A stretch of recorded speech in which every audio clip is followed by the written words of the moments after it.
we are at Psalm 4, and Psalm 4 is another lament psalm. And as we looked at the last time, a lament is a prayer in pain that leads to trust.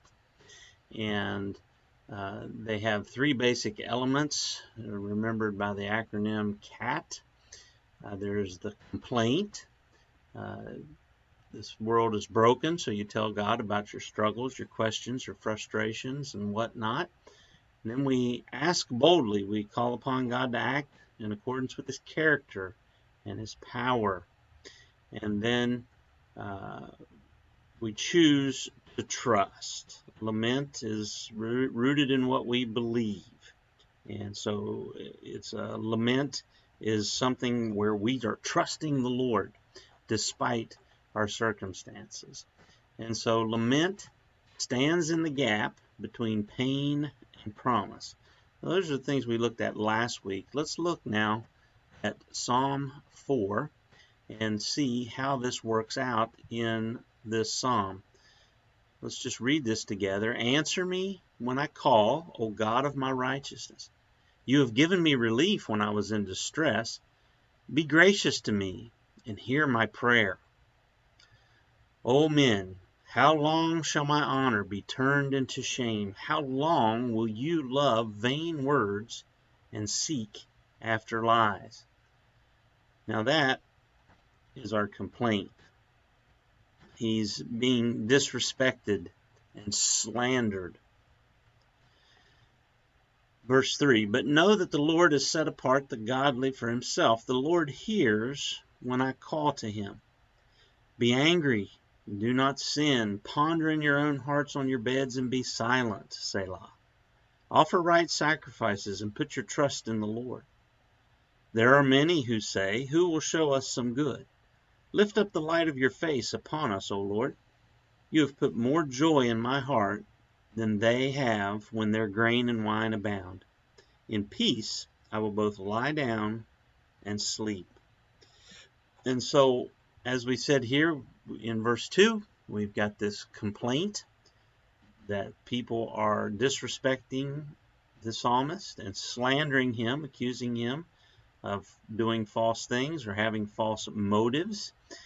And so he asks boldly in verse 1, answer me when I call, God of my righteousness. Be gracious to me and hear my prayer. So he is asking God to respond according to his character. Well, what is his character? Well, he's righteous, he is gracious, and then he hears us. And so the psalmist is asking God for help. And this help is in this situation where there is some type of distress, as he says in verse 1. We've said that it's disrespect and slander. And then we see he's going to trust. Know that the Lord has set apart the godly for himself. The Lord hears when I call to him. The psalmist is going to trust the Lord. And now we're going to see here he says the godly. That's a form of the word hesed, that word that means steadfast love, the covenant love that God has for his people. So God chooses his people out of all the unsaved of the earth. He chooses the ones he's going to set his covenant love upon, and they respond in faith in Jesus Christ and are saved. And he has set them apart for himself. We are called the Lord's inheritance, or his heritage. He's going to inherit us. And so we are called the godly, or the saints, as another translation talks about this word, this translation of this word.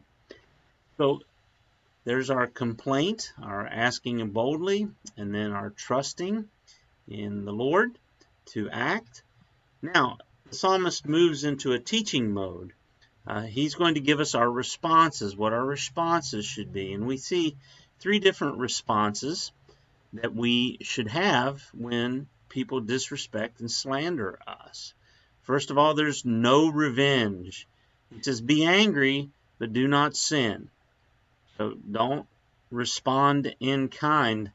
There's also no response. He says, be silent. Ponder in your own hearts on your bed and be silent, because the Lord is the one who is the deliverer. He is the defender, not ourselves. And then the other response is good works. We are to offer right sacrifices. Look, we keep on serving the Lord. Even when we are attacked, when we are slandered, when we are disrespected, we just keep doing good, believers. Jesus didn't defend himself. He let the Lord be his defender of his reputation. He was slandered, and he even said in Matthew 5:11 and 12, blessed are you when others revile you and persecute you and utter all kinds of evil against you falsely on my account. Rejoice and be glad, for your reward is great in heaven. For so they persecuted the prophets who were before you. And then Luke talks about that same sermon, and he says, blessed are you when people hate you and when they exclude you and revile you and spurn your name as evil on account of the Son of Man. Rejoice in that day and leap for joy, for behold, your reward is great in heaven, for so their fathers did to the prophets. And so those are the responses that we have. Now, let's note here, when people use vain words against us, when they are slandering us, then our response is to be silent. And then as they seek after lies, as they try to disrespect us and slander us, our response is keep on doing what's right. Keep on doing what's right. Don't be deterred by those who would seek to assign ill motives to our good works. And then the psalmist goes on, and he's talking about the Lord's blessing here. He says, lift up the light of your face upon us, O Lord. So here we have people who are looking for the Lord's blessing. And he says, starts out there in verse 6 and says, there are many who say, who will show us some good? Lift up the light of your face upon us, O Lord. So people are asking for the Lord's blessing. They want good from the Lord, but their definition of good is when their grain and wine abound. They want prosperity. Those are bad indicators of the Lord's blessing. Just because a person is rich or is doing well or seems to have this world's blessings, that doesn't mean that that's the Lord's blessings upon them. David says there's many people who say that. And boy, we have that with the prosperity gospel in our day, with the false teachers that are out there, such as Joel Osteen and different ones who are teaching that you will have blessings of financial gain and physical blessings and health in this world. Talking about living your best life now when our best life is to come. This is the worst life for the Christian. So these are bad indicators. But there are many people who are looking for that in their lives. But the psalmist here says that when I was in distress, up there in verse 1, instead of being troubled, he dwelt in safety. And he also experienced joy and peace when he was in distress. And so he has more joy in his heart in his distress than those people do when they have what they perceive as good. So true blessing is peace in the midst of distress. And so now let's look at some characteristics of the Lord and some characteristics of people, and then what our response should be. First, we see the Lord is righteous there in verse 1. He is gracious to the psalmist, and the psalmist has confidence in the Lord because of his past dealings with him. Let's just look back real quick there. He says, in verse 1, answer me when I call, O God of my righteousness. He says, you have given me relief when I was in distress. So past deliverances, past actions by the Lord give him confidence that the Lord is going to continue to act in his defense in the future, because that's the Lord's character.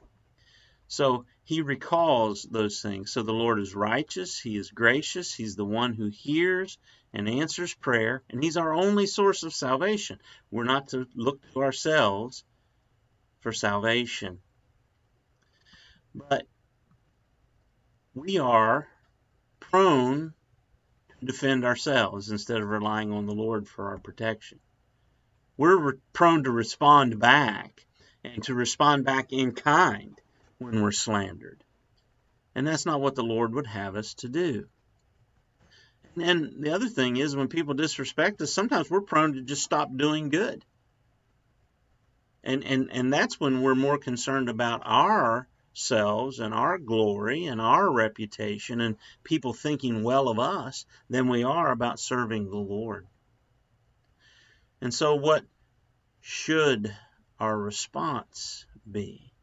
Well, we should recall our past help from the Lord, just like the psalmist did. And then we take our complaint to the Lord that we're being disrespected or slandered. And then not to retaliate. And then we keep on doing good. 1 Peter 3:13 through 17 says this, "Now who is there to harm you if you are zealous for what is good?" And so Peter's talking about us doing good works for the Lord. And people don't usually get on to you when you're doing good works, but in verse 14 of 1 Peter 3, he says, "But even if you should suffer for righteousness' sake, you will be blessed. Have no fear of them, nor be troubled. But in your hearts honor Christ the Lord as holy, always being prepared to make a defense to anyone who asks you for a reason for the hope that is in you. Yet do it with gentleness and respect, having a good conscience, so that when you are slandered," there's what we're looking at, "so that when you are slandered, those who revile your good behavior in Christ may be put to shame." You just keep on doing good, and the Lord will be your defender. And then he says in 1 Peter 3:17, "For it is better to suffer for doing good, if that should be God's will, than for doing evil." So we're to just keep on doing good. And that's when we can take rest in the Lord. In Psalm 4, verse 8, that ending, it says, "In peace I will both lie down and sleep, for you alone, Lord, make me dwell in safety." The Lord is responsible for defending us, not ourselves. And so I have a few meditation and prayer points here. Has someone disrespected you recently? Have they slandered you? Perhaps they've assigned improper motives to your actions. How was your reaction? Maybe you need to repent and ask forgiveness for your response, not just of the Lord, but even that person who accused you wrongly. If you've done wrong, you need to ask for forgiveness for that.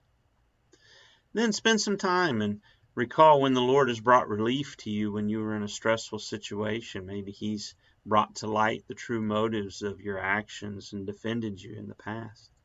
And then boldly ask the Lord to act according to His character. He's your defender. Remember, it's okay to be angry, but not to retaliate or respond with disrespect.